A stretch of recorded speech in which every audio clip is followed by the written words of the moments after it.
The German Foreign Ministry played a role akin to what the Reichsbahn played, in the sense that it was helpful in the process of carrying out the final solution, but it wasn't causal. It did not determine the direction of events or the decisions that were made. There's an adage in English, it's said in various different forms, but it goes something like this. A diplomat is a person who is paid to lie for his country. Now, most diplomats don't see their job as lying. What they see is their job is putting the best face on the actions of their country.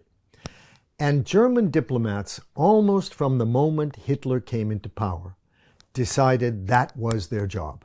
That was their professional responsibility. The German ambassadors to Washington, London, Paris, Moscow, and Oslo, 5 of them, actually communicated among themselves in the spring of 1933, asking, do you think we should resign? Adolf Hitler had just been made prime minister.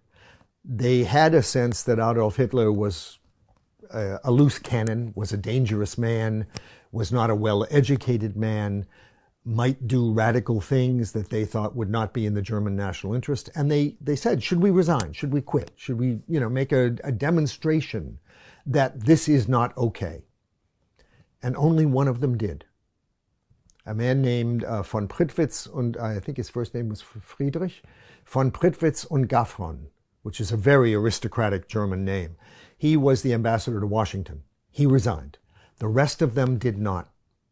And the ambassador to Oslo, which is a much smaller capital than these others, was particularly important in this decision, and he's later particularly important. He becomes the number 2 man, Ernst von Weizsäcker, the number 2 man in the German Foreign Ministry. At the same time as they decide not to resign, to basically go along, continue to represent the country and so forth, a man named Bernhard von Bülow, who is, and that name, incidentally, von Bülow is probably the most famous aristocratic name in the history of Prussia, the main part of Germany. That the von Bülow family produced prime ministers, generals, so on and so forth. This is a man who was the state secretary, the principal professional diplomat in the foreign ministry. Bernhard von Bülow did not like the Nazis, had not voted for the Nazis. But in the spring of 1933, when the Nazis start persecuting Jews, they organize the boycott against Jewish-owned shops and so forth. Bernhard von Bülow is the principal author of a document sent around to all the German embassies justifying Nazi policy, explaining that, and what he did is he used a lot of trumped-up figures to show that Jews occupied a disproportionate share of major positions in German economic life and professions and so on and so forth. The figures were wildly exaggerated. He took all of this, and this was his message. Now, this is not a Nazi. This is a professional diplomat, not appointed by Hitler, not close to the Nazi Party, and his first official act under the new regime is to say that the anti-Semitism the government is perpetrating is okay and is justified. And you can draw a straight line from that moment in 1933 to 1944, when the Nazis are clearly losing the war, when the Soviets have already advanced to the gates of Warsaw, and the United States has invaded the continent in Normandy.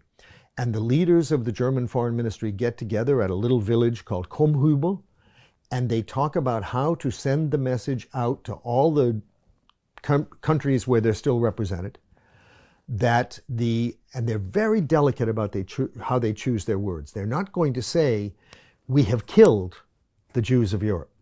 But they know what they're doing is sending out instructions as to how to justify the way in which the Nazi regime has treated Jews. So this is the straight line. And what is the role of the German Foreign Ministry in all of this? It is to excuse. And even the officials within the ministry, who are not Nazis, who are not appointed by Hitler after 1933, because there were some of these and so forth, they all conform to that message.